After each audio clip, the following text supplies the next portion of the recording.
নমস্কাৰ ড্ৰিমলে সকলোকে স্বাগতম আশা কৰো আপোনালোক সকলোৱে ভালে আছে আজি মই কৃষ্ণকান্ত সন্দিকৈ ৰাজ্যিক মুক্ত বিশ্ববিদ্যালয়ৰ এমএ 4th সেমিষ্টাৰ অসমীয়া বিষয়ৰ অসমীয়া চুটিগল্প কিতাপখনৰ প্ৰশ্নোত্তৰ লৈ আহিছো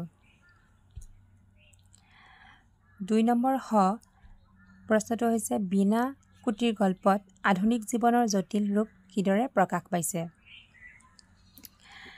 আধুনিকতাবাদী গল্পকাৰ সৌৰভ কুমাৰ চলিহাৰ গল্পসমূহত আধুনিক চিন্তাধাৰাৰ মনোজ্ঞ প্ৰকাশ ঘটা পৰিলক্ষিত হয়।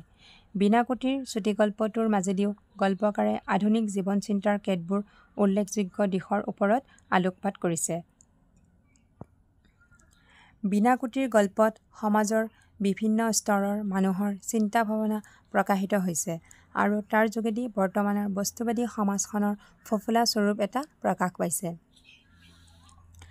বিনাকুটিৰ অসমীয়া সাহিত্যৰ এটা উচ্চ মান বিশিষ্ট গল্প। গল্পৰ কাহিনী বুলিবলৈ একো নাই, ই কিছুমান বিক্ষিপ্ত চিন্তাৰ সমষ্টি। লগতে ইয়াত সন্নিৱিষ্ট হৈছে কাহিনী কৌটাৰ অন্তৰ্ষণ। এইবোৰৰ মাজতো সংলগ্নতা নাই, কিন্তু এক চিন্তাৰ সূত্ৰই সকলোকে বান্ধি পেলোৱাৰ বাবে তাৰ পৰা এটা সুন্দৰ ঘটনা গঠিত হৈছে। পণ্ডিত পিতৃৰ 2 পুত্ৰৰ বিষয় সৰ্বস্বতাৰ পৰিণতিত বিনাকুটিৰৰ দৰে এটা পবিত্ৰ স্মৃতিৰে ভাড়াঘৰ পৰিত্যক্ত হৈ পৰি আছে। আছাম টাইপৰ এই ঘৰটোৱে যান্ত্ৰিক যুগৰ অৱক্ষয়গ্ৰস্ততাৰ বিপৰীত বিন্দু থিয় দি থাকি সনাতন প্ৰমূল্যক বচাই ৰাখিব খুজিছে। কিন্তু এই ক্ষেত্ৰত 2 উদাসীন পুত্ৰৰ বাবে বিনাকুটিৰৰ পৰা প্ৰশান্তি অন্তৰ্নিহিত হৈছে। এই কথাটোকে লেখকে অতি সুন্দৰ আৰু আকৰ্ষণীয় বৰ্ণনা ভংগীৰে বৰ্ণনা কৰিছে। গল্পটোৰ এক বিশেষ আকৰ্ষণ হ'ল ইয়াৰ কথনভংগী। গল্পটোৰ নামকৰণো অতি অৰ্থবহ। যদিও বিনাকুটিৰ বুলি ঘৰৰ কোনো অস্তিত্ব নাই, তেওঁ এই গল্পটোত কৌটাগৰাকীয়ে উপস্থাপিত কৰা ঘৰটোৰ নামকৰণ কৰিছে বিনাকুটিৰ। ঘৰটোক সৌন্দৰ্য আৰু শান্তিৰ আলয়ৰূপে প্ৰতিষ্ঠা কৰাত এই নামটোৱে ব্যঞ্জনা প্ৰদান কৰিছে। যান্ত্ৰিক সভ্যতাৰ মাজত তেনে শান্তি আৰু স্বাধীনতা এক কল্পনাস্বৰূপ। প্ৰথম পুৰুষত বৰ্ণিত গল্পটোত নায়কজনে ভাড়াঘৰ এটাৰ সন্ধান কৰা আৰু সেই ভাড়াঘৰৰ যোগেদি কিছুমান বিক্ষিপ্ত ঘটনা তাৰ মনৰ মাজত ভুমুকি মাৰিছে।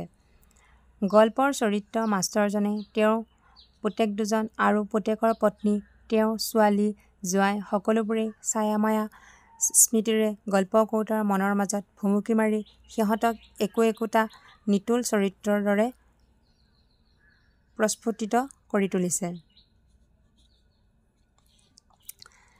চৰিত্ৰবোৰৰ মনোজগতৰ সন্ধান সুন্দৰভাৱে দাঙি ধৰা হৈছে। বিনাকুটিৰ গল্পৰ ঘৰটোৰ হয়তো কায়িক অস্তিত্ব আছে আৰু সেই ঘৰটোক কেন্দ্ৰ কৰি ঘটনা আৰু চৰিত্ৰবোৰ গল্পৰ বক্তাৰ মনত আপোনা আপুনি গঢ় লৈ উঠিছে। জীয়েক আৰু জোঁৱায়েকো পিতাকৰ প্ৰতি সচেতন। বিনাকুটিৰৰ যোগেদি পিতৃৰ স্মৃতিক সজীৱ কৰি ৰখাৰ তেওঁলোকৰো পৰিকল্পনা। পিতাকে জীয়েককে ঘৰটো লিখি দিয়াৰ কথা চিন্তা কৰিছিল। পিতাকে ঘৰটো ভাড়ালৈ দিয়াটো বিচৰা নাছিল। সেই কথাকে মনত পেলাই তেওঁৰ ছোৱালীজনীয়ে কৈছে, পিতাই যে কৈছে তহঁতে নিজে থাক, ভাড়া দিয় কি কৰ কৰিবি। ভৱানন্দ আৰু বীণাৰ প্ৰেমৰ দৃশ্যবোৰো তেওঁৰ মনৰ মাজত আপোনা আপুনি উদ্ভাসিত হৈ উঠিছে।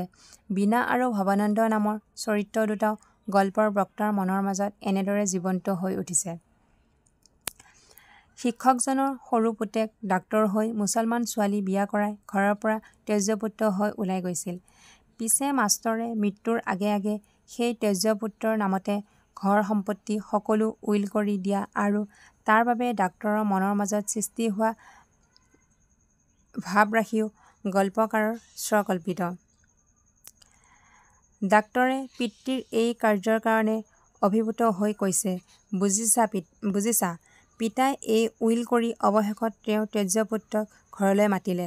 বুজিছো, বুজি মোৰ চকুপানী ওলাব খুজিছে। কিন্তু অৱশেষত দেখা গ'ল এই চৰিত্ৰবোৰ সম্পূৰ্ণ ওলোটা। বাস্তৱৰ পটভূমিত বিচাৰ কৰিলে এইকেইটা আজিৰ যুগৰ স্বাৰ্থপৰতাৰ দ্বাৰা পীড়িত ব্যক্তি। সেয়ে দুই ভায়েকৰ মাজত ঘৰৰ স্বত্ব লৈ মকৰ্দমা চলি আছে। এনে কলাকৌশলপূৰ্ণ বিশিষ্ট গল্প অসমীয়া সাহিত্যত বিৰল। আজিলৈ ইমানতে এৰিছোঁ। পুনৰ লগ পাম অন্য এটা ভিডিঅ'ৰ সৈতে।